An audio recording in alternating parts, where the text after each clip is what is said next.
लियाकत मीरानी ऐं उस्ताद जी हैसियत में तव्हांखे अॼु जेकी मां जस्ट ट्रेनिंग सेशन हूंदो ऐं ट्रेनिंग सेशन में मां हिकिड़ो 9th क्लास जी सबक़ जेको असांजो आहे गोरख हिल स्टेशन उन जे बारे में पढ़ाइण जो तरीक़ो, उनजी प्लानिंग ऐं उन प्लानिंग में जेको आहे मटीरियल कहिड़ो असां इस्तेमालु था कयूं, छा था कयूं, छा नथा कयूं, उन हिसाब में जेको आहे शेड्यूल्ड असांजो आहे ऐं प्री प्लान आहे। प्री प्लान जो मक़सदु आहे त मां हाउ टू प्लानिंग कीअं था कयो ऐं प्लानिंग खे प्रेज़ेंट कीअं था कयो ऐं इम्प्लीमेंट कीअं था कयो। इन में उस्तादनि जे लाइ गाइडलाइंस आहे, जेके सॼे सिंध जा उस्ताद आहिनि, तंहिंजे करे पोइ सिंधी जो सबक़ बि साइंस जो हुजे या ॿियो को मज़मून हुजे त उनखे असां कीअं प्लान करे सघूं था ऐं प्लानिंग में कीअं हूंदो। त प्लानिंग में इहो हूंदो त 25 मिंटनि जो हिकिड़ो, मां 40 जो हुजे हा त ओड़े नमूने सां ठाहे ॾियां, पर मां हिनखे सम्झाइण जे लाइ सिर्फ़ु 20 मिंटनि ताईं समराइज़ कयो आहे त जे हिकिड़ी क्लिप बि पूरी सारी ठहे ऐं उन खां पोइ जेको आहे त अॼु असां गोरख हिल ते जेको आहे हूंदासीं। इहो ज़रूरी न आहे त पुराणे ट्रेडिशन्स में इहो हूंदो त ॿी डेमेट में सेखारींदा हुआ, उहो बि तरीक़ो को बहितर आहे त पॉइंट ते आणण जे लाइ पहिरियों अहिड़ियूं ॻाल्हियूं कजनि जो हुनखे सम्झे। पर मां ऑलरेडी जदीद दौर जे हिसाब सां अॼु मां एडवांस ॿारनि खे चयो त भाउ इन टॉपिक खे पढ़ी अचिजो त जीअं तव्हां इंटरेक्शन बि इज़िली करे सघो ऐं उन सां गॾोगॾु तव्हांखे अॻु में ई उन टॉपिक जे बारे में नॉलेज हुजे त तव्हां असां पाण में वेही ईंदा आहियूं। त शेड्यूल इहो हूंदो त ओवरऑल मां हिकिड़ी एक्टिविटी प्लान कई आहे ऐं उनखे प्लान कयो आहे त सॼी सिंध जा जेके उस्ताद आहिनि, जेके गवर्नमेंट पब्लिक सेक्टर में पढ़ाइनि था, त उहे जेके महिरबानी करे उन हिसाब में पंहिंजे लेसन्स खे प्लान कनि। हिन में इहो हूंदो त क्वेश्चनर हूंदो जेको जेके मुंहिंजा पार्टिसिपेंट्स आहिनि, स्टूडेंट्स आहिनि, उन्हनि खां भराइबो प्री टेस्ट। उन खां पोइ हिन में हिकिड़ी प्रेज़ेंटेशन जेका मटीरियल हथ कयो वियो आहे, जेको मीडिया था खयो वियो आहे, सोशल मीडिया था, उहो तव्हांखे प्रेज़ेंट कंदासीं असां। प्रेज़ेंट करण खां पोइ इहो हूंदो त पोइ मुंहिंजो पंहिंजो जेको पैसेज आहे रीडिंग आहे त उनखे असां कंदासीं ऐं उन ते पोइ हलंदा रहंदासीं एक्सप्लेनेशन। ऐं उन खां पोइ इहो थींदो त पोस्ट असां जॾहिं असां पढ़ी वेंदासीं 20-25 मिनट त तव्हांखे पोस्ट टेस्ट ॾींदासीं ऐं पोइ ॾिसंदासीं त ॿार अॻु में केतिरी रिज़ल्ट पिया ॾियनि ऐं पोइ वरी असांखे केतिरी रिज़ल्ट मिले जॾहिं सम्झी विया, पढ़ी विया। त उन हिसाब में मां रिक्वेस्ट कंदुमि साईं खे, रफ़ीक साहिब त प्लीज़ इहा टेस्ट जेका आहे कि जेको वठे उनखे ॾींदा वञो ऐं उहा 2 मिंटनि में प्लेन आहे त 2 मिंटनि में उहो जेका असां उहो टिक करण वारो उहो MCQs खे ॿियो प्लीज़ ॾींदा वञो, तव्हां हुननि खे रिकॉर्ड इहो ॾींदा वञो, पर स्टूडेंट साइड प्लीज़ त हीअ टेस्ट आहे हिनखे टिक कंदा वञो। Your time is start. ॿिए खे न ॾिसणो, जेतिरी बि तव्हांजी रिज़ल्ट आहे उहा महिरबानी करे जेको आहे तव्हां टिक कंदा रहो, पुछो न कंहिंखो छा बि आहे छा न आहे, पर करे सघो घुराए घुराए ॾींदो वञो।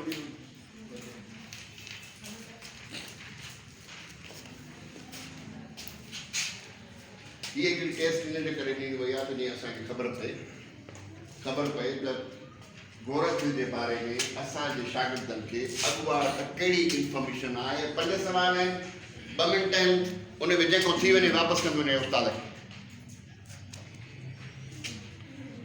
कंहिंखे ॾिसणो न आहे। ज़्यादा व्यू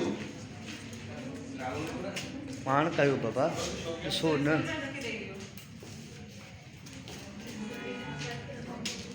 वापसि जिन करे आया आहिनि मूंखे ॾींदा वञनि प्लीज़। नालो ज़रूरी आहे, तॾहिं ख़बर त प्लीज़ नालो सही सां प्लीज़, वेरी क्विक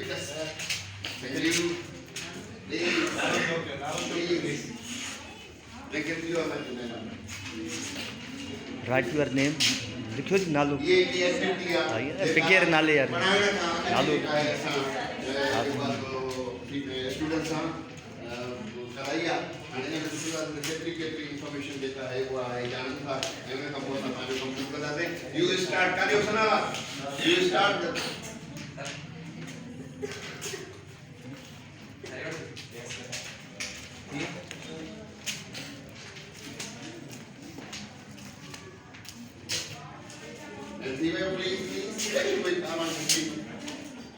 हीअ असांजी टेस्ट हुई जेका असां पढ़ाइण खां अॻु में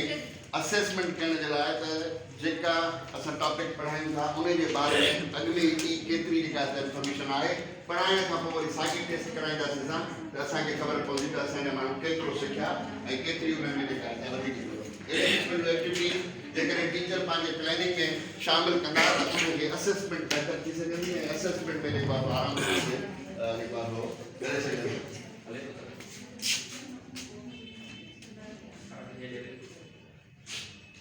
Yes. So ये असांजी एक्टिविटी आहे. प्री टेस्ट में फ़ाइदो इहो आहे त असांखे असेसमेंट जे हिसाब सां ख़बर पवंदी त असांजे ॿारनि में उन टॉपिक के बारे में केतिरी इंफॉर्मेशन आहे. पढ़ाइण खां पोइ इहो फ़ाइदो आहे त टेस्ट वठण जो पोस्ट टेस्ट इहा हूंदी त पोइ जेको सिखी वेंदा त मां सम्झां थो 100% उनखे अटेम्प्ट करे सघनि था. सो उन हिसाब में असांजी ॿी एक्टिविटी जेका प्लान थियल आहे उहा ॿी एक्टिविटी आहे त असां ॿारनि खे गोर खेल ते हिकिड़ी प्रेज़ेंटेशन आहे 3-4 मिंटनि जी जेका असां जॾहिं ॾेखारींदासीं त उन जे बारे में जेका बेसिक नॉलेज आहे उहा ॾिसनि ऐं उन खां पोइ मां पंहिंजो जेको बीइंग अ टीचर कीअं उनखे वधीक हैंडल करियो तव्हांखे ॾिसनि. सो तव्हां हिनखे रिकॉर्ड कंदो वञो.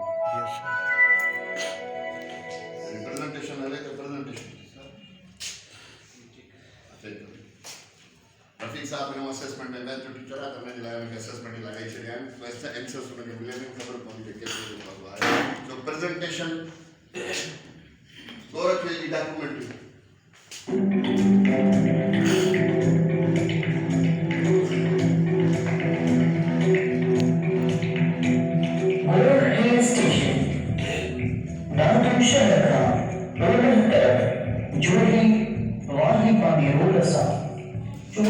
किलोमीटर जे मुफ़ासिले ते वाक़िअ आहे. सिविल शरीफ खां 140 किलोमीटर ऐं कराची शहर खां 450 किलोमीटर मुफ़ासिले ते वाक़िअ आहे. खीरथर जबल जूं बुलंद तरीन चोटियूं जेकी समुंड जी सतह खां 5000 खां 8000 ताईं बुलंद आहिनि. जॾहिं त बलोचिस्तान जे गांधीअ वारो शहर कोयटा समुंड जी सतह खां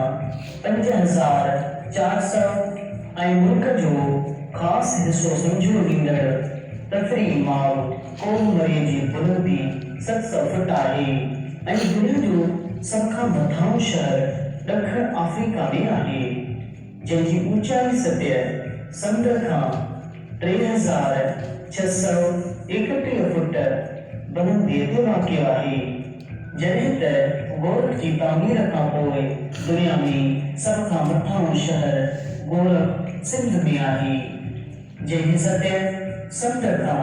5899 बुलंद तरीन ते आहे जंहिंखे बुलंदीअ सबबि आलमी एज़ाज़ पिणु आहे. गोरख सुहिणो साओ ऐं ख़ूबसूरत इलाइक़ो आहे जिते जून जुलाई जहिड़ी सख़्त गर्मीअ में 22 खां 26 सेंटीग्रेड मौसम रहे थी. हितां जा ख़ूबसूरत नज़ारा मदहोश मौसम दिलफ़रेब मंज़र उदास ऐं मुरझायल चेहरनि खे हिकदमि ख़ुशियुनि में आणे छॾनि था. ही वणंदड़ ऐं दिलचस्पीअ सां भरपूर तफ़रीह माउ थी सघे थो पर हिन तफ़रीह माउ सां उहो ई मसइलो आहे जेको पाण सां थींदो अचे थो. हिन वक़्तु गोरखल स्टेशन पूरी दुनिया में मक़बूल तमामु चुको आहे जिते तक़रीबन पूरी सिंध न बल्कि पूरे पाकिस्तान जा सियाह अचनि था. तोड़े सिंध में अची गोरखल स्टेशन जा सफ़र कनि था. हिन गोरखल स्टेशन खे वधीक दिलफ़रेब ऐं दिलकश बणायो वञे जीअं पूरी दुनिया जा सियाह अची हिते आराम सां रही सघनि ऐं घुमी फिरी इंजॉय करे सघनि.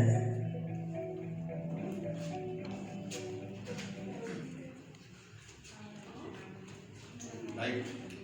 तव्हां ॾिठो त हिकिड़ी जेकॾहिं को बहितरीन टीचर आहे जेकॾहिं को आइडियल टीचर आहे त उहो पंहिंजी प्लानिंग जे दौरान ॿारनि खे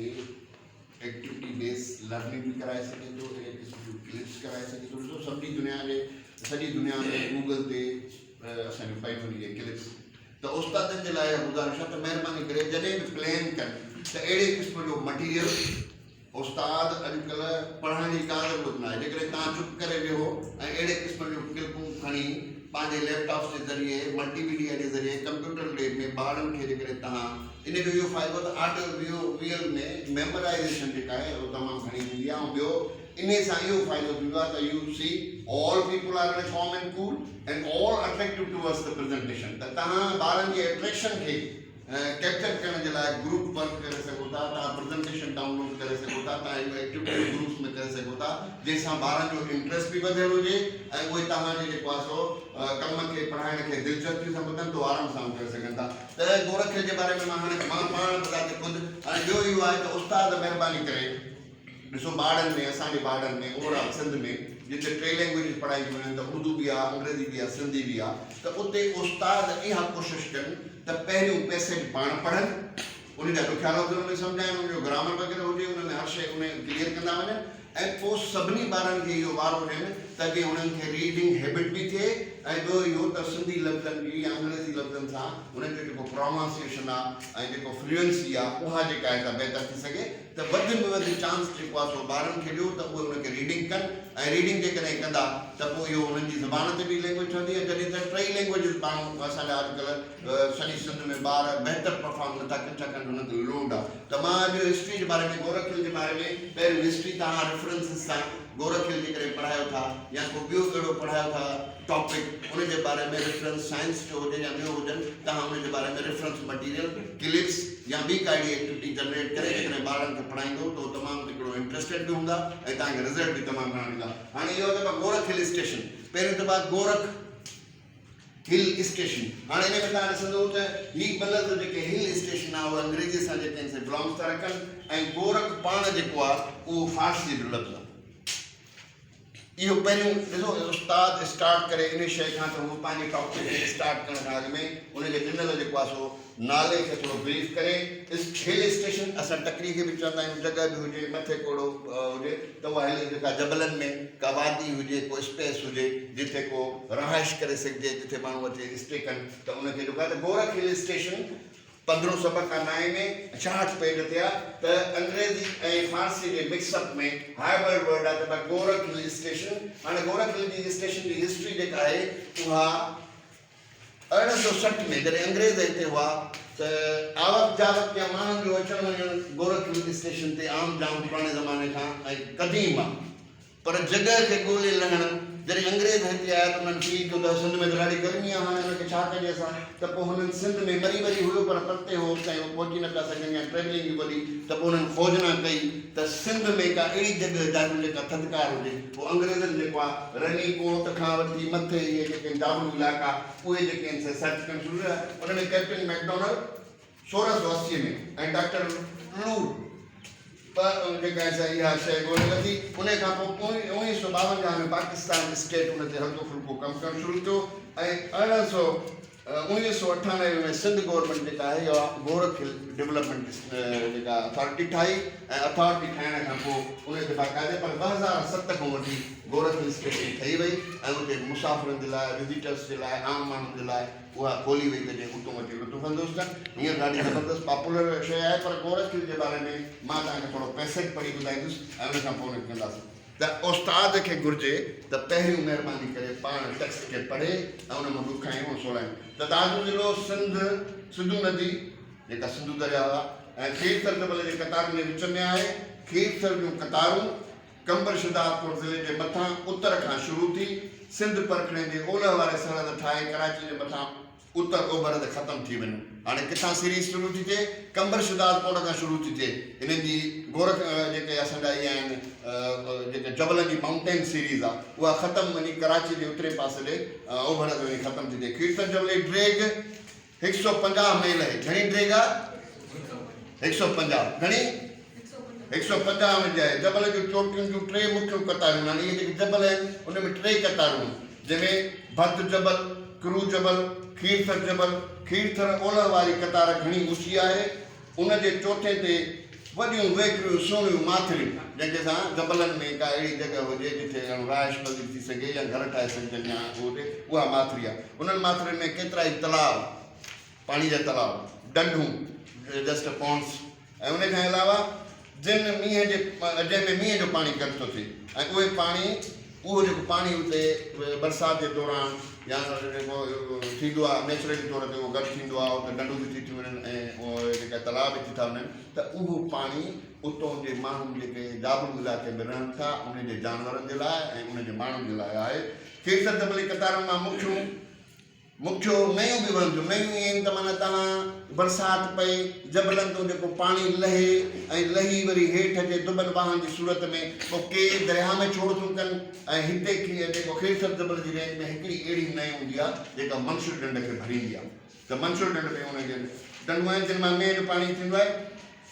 खेसर जबल जी कतारनि मां मुख्यूं नयूं ही वहंदियूं आहिनि नओं मुहन हिकिड़ी नए आहे नए पारान उहा नए आहे नए गाज इहे टे नयूं आहिनि जेके तव्हां नाला यादि रखो पारां सिंधु दरिया में छोड़ कनि थियूं इहे ॿ जेके हिन सिंधु दरिया में छोड़ कनि थियूं ऐं हिकिड़ी जेका आहे उहा मशहूरु जेका आहे गोरख जी चुक जेका आहे असांजी नए आहे गाज नए उहा वरी जेका आहे उहा मंसूर ढंढ खे भरंदी उन चवणी आहे सदन खां वठी माण्हुनि जी अचवञु आहे ऐं उन खां अलावा गोरख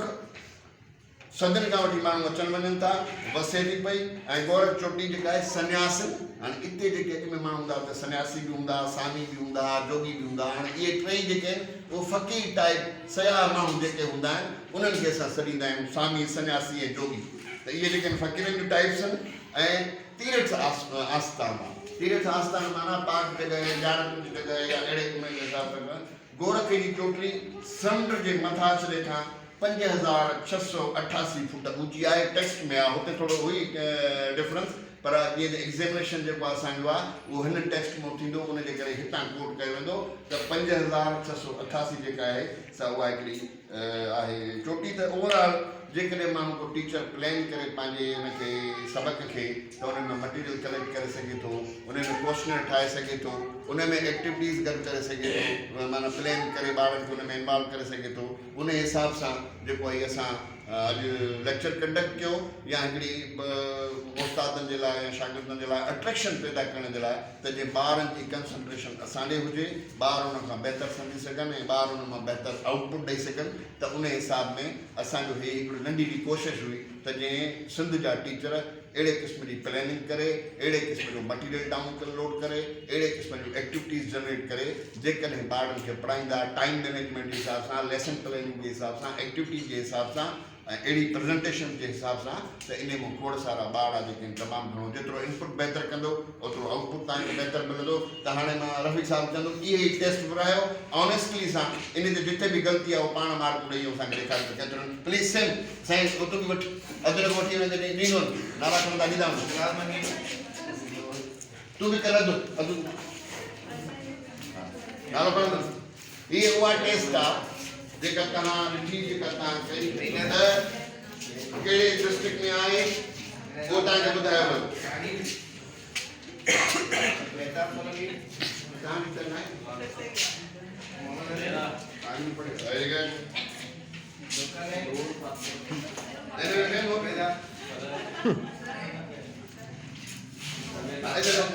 पाण खां पोइ माण्हू ऑटोमेटिक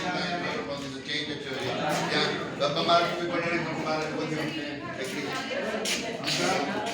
गवर्नमेंट स्कूल पंहिंजो जेकॾहिं वरी रिटायर करे सघो 100 वेरी गुड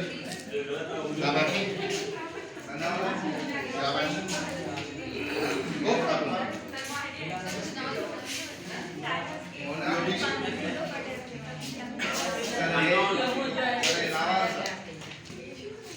तो ही हिकिड़ी एक्टिविटी हुई जेका तव्हांखे ॾेखारी त थोरो प्लान करे जेकॾहिं असां पढ़ाईंदासीं जेकॾहिं असां प्लान करे पढ़ाईंदासीं त उहो कीअं पढ़ाईंदासीं उन में केतिरो जेको आहे ओवरऑल जेका पोस्ट टेस्ट थी आहे उन में काफ़ी जेको आहे असांखे रिज़ल्ट बहितर था मिलनि उन खां वधीक था मिलनि त अहिड़े नमूने सां जेकॾहिं उस्ताद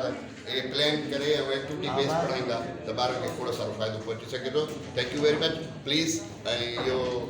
जेके मुंहिंजे अकुल जे मुताबिक़ टिप्स आहिनि या जेको मुंहिंजो एक्सपीरियंस आहे उहो तव्हां सां शेयर कंदो थो रहां ऐं इन में जेकॾहिं तव्हांखे कंहिं बि उस्ताद खे फ़ाइदो पहुचे थो त पंहिंजी क्लासिस में अहिड़ी इम्प्लीमेंट करे ॿारनि खे जदीद तौर ते जेको आहे टीचिंग जा मेथड्स सां पढ़ाईंदो त इंशाअल्लाह आउटपुट बहितर मिलंदा if U like please subscribe